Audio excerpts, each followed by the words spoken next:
Oops. Hello, everybody. Hello, hello. Hello, there we are. Good lighting on me. Nothing else really matters, right? Okay, well, good morning, people. Today is Friday, January 26, 2024. Here we are in Pahrump, southwestern Nevada, not far from the California border. It is about 6 o'clock in the morning, once again on a beautiful, crisp day. It's Friday. So Darren Hardy says it's Friday, everyone. I prefer to say we have one more chance to make something happen, one more chance during the week where we focus on the world of men and machines. Tomorrow is the weekend, starts the weekend, Saturday, Sunday, where we focused on the spiritual side. But our goal here is simply to help you get from where you are, point A, to point B. From someday I'll, rock and roll quotes, to Successlandia. That's it. That's our goal, just to help you do that. We mainly do it by having this podcast every day. Good morning, Matt. Glad to see you're here 2 days in a row. Good. Let's keep up the streak. So we mainly do it by this routine, helping you have a routine to create better habits, to replace not better habits. And if you constantly create better routines that lead to better habits, that will lead to a better life. You can't do anything about it. However, it's not just about watching this every day, because we want to provide value to you to do it. Right? And that's in the worksheet, which is in the links down below. So we urge you to go to the links, do the stuff there. And while you're there, like, share, click on the bell, you know the thing, thumbs up, do all of that stuff while you're there too. Because that's part of creating a good routine. That is part of the commandments of Jesus, the Creator incarnate. To love thy neighbor as I have loved you. Okay, so that means if you are adopting, creating a good routine, you should share that good routine with other people. Right? Yes. Okay, good. So let's get started. This is a two-part podcast. Well, a two-part daily routine, the podcast and then after the podcast. I do the after the podcast before the podcast as I'm preparing, but for people here, new people, podcast after podcast. After the podcast, we have an exercise in creating an attitude of gratitude, examining yesterday, how do we do yesterday, and to project today and then go do it. Here we focus on planning. Why planning? Maticus von Atticus, Untersergeant. Why do we focus on planning? And the key word is the key part of that is the ing, not plan, but it's the ing. Having a little cup of coffee as I wait for Matt to ponder that. And then I'll move on and I'll read his answer. Why do we focus on planning? Okay, so here we focus on planning. Not having a plan is planned to fail. Correct. But Eisenhower said there is no such thing as a plan. There's only planning, because as von Moltke said, no plan survives contact with the enemy. So you can't go into a thing with a single plan. Okay, and he says he hopes one day to be a field marshal, but he's got to get out from behind the rock. He's got to get out of the tent, as Jocko would say. And he is. Right. Boom. Okay. So 4 minutes and 35 seconds in. Time is racing. The theme of today. What is certain is uncertain. That kind of sounds like Sun Tzu some kind of stoic thing. No, not really. This has to do with a video called Rethinking Death. This is from NYU's lab. This is something that just came out from the lab of Dr. Parnia's lab, NYU, examining what is death, how has death changed, and what are we now finding. And really good. It's 45-minute video, high quality, high quality. It builds the case for our understanding of near-death experiences. Starting with before the 60s, primarily, when your heart stopped beating, you died. Then we came up with techniques, heart compression, chest compression, oxygen, to keep people's brains going, to keep blood flowing. And then we came up with more techniques to do it, electric shock and things like that, respirators. So the definition or the idea of death kind of changed. And we had a belief, when I say we, I mean the scientists who are just seeking truth. They don't have a priori plan or idea that they're trying to prove. So we had a belief that shortly after the heart stopped beating, the cells would start dying in our brain. And then we found out over time, oops, actually these cells last forever. No, they last for a long time, maybe an hour or so after the heart stops beating. And they can be resuscitated. But the problem is when oxygen is added back in blood, that's when they die. And there's a term for it. It starts with an R. Anyway, so now the thing is, how do you revive the brain cells without damaging them? Because they're there. And then the question comes up is, how can people have brain activity when there is no brain activity? So they're flatline on a machine and they get resuscitated.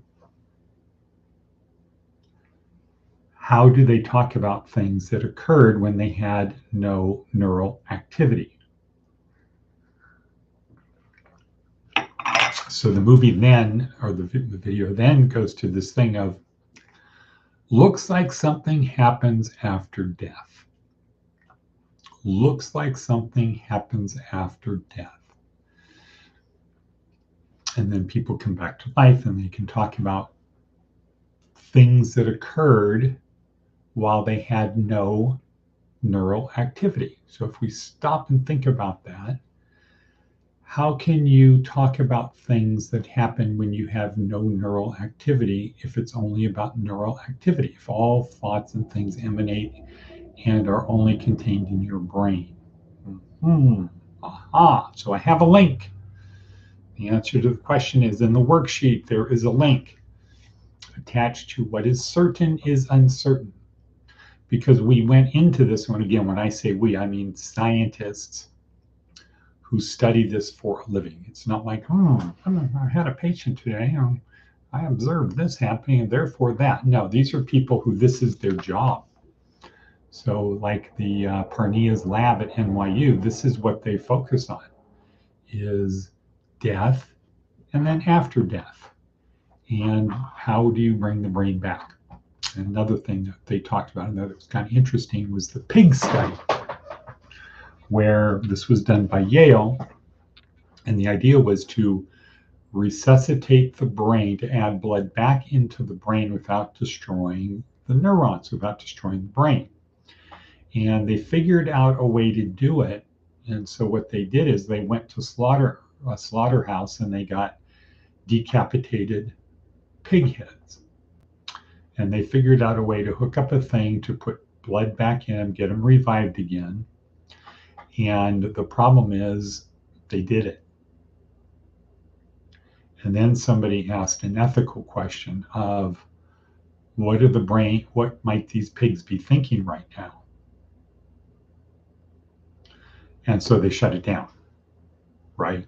Because that would be cruel to decapitate a pig and then bring it back to life, and if it had any memories of what it had just gone through without any way to cope with it, or realizing it had no body. So we did not, we, again, people who were doing it, did not, I'll say they, the people doing the test, there were just too many ethical questions that arose, and they did not continue that line of research. But it turns out that neurons are very hardy. They don't just die.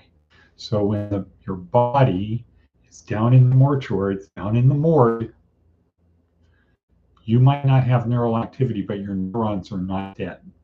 They can be reactivated. And it appears that, according to Dr. Parnia in his lab, something happens after death. Aha. And if we accept that as true, that should create a equivalent to a Copernican revolution. But factory farms are okay. I don't know what Matt's talking about. Anyway, so what happens if we all agree, yeah, something happens after death? Now, there's another interesting little factoid. We've got a couple minutes left. Going back through the literature, it turns out cultures going all the way back, pre-Christian cultures, going back, pre-Christian cultures have talked about near-death experiences or experiences of things after death, where people came back, whatever. And so for the Christian community, have to address the understanding of John 14:6. I think it's a misreading, because today's Christians, most of the Christians, especially those who like to argue over things like how many angels can dance on the head of a pin, I say, if you are not a Christian, not just a Christian, if you are not a particular flavor of Christian, you are not going to be saved. But if it turns out that you don't have to be a Christian to have something happen to your spirit after death, and it's all kind of is the same, tunnel, white light, life review.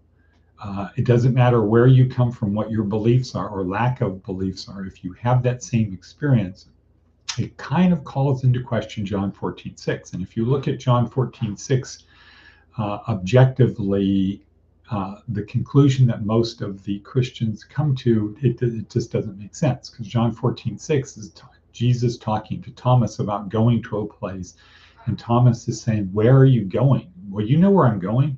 No, we don't know where you're going. And then Jesus throws in the I am the way, the truth, and life. No one gets to the Father except for me. Has no connection to the conversation that was going on. It's more like exasperation with this guy Thomas, who's always asking these questions and always having to fact check things. And anybody who's ever constantly fact check, you know how it feels when somebody is fact checking you, because everything stops. The message stops, the theme stops, the trail stops, and we have to address this question about being fact-checked. So to me, I'm part of the school of I am the way, the truth, and the life. No one gets to the Father except through me, is more of a statement of frustration, because there's a conversation with somebody who's trying to be very literal. And then it doesn't go on from there. That's like it. But that's a great thing to grab onto if you want to control people, right? Aha, here, see where it says you have to be a Christian. I am the priest, you do what I say. It's more of a, you can argue it's more of a power thing than anything else. But time is racing. We've got to end this because I've got to get on the Peloton right there, and for another day. But Very important. Keep up the routine. Glad to see you here, Matt. 2 days in a row. New record. Great.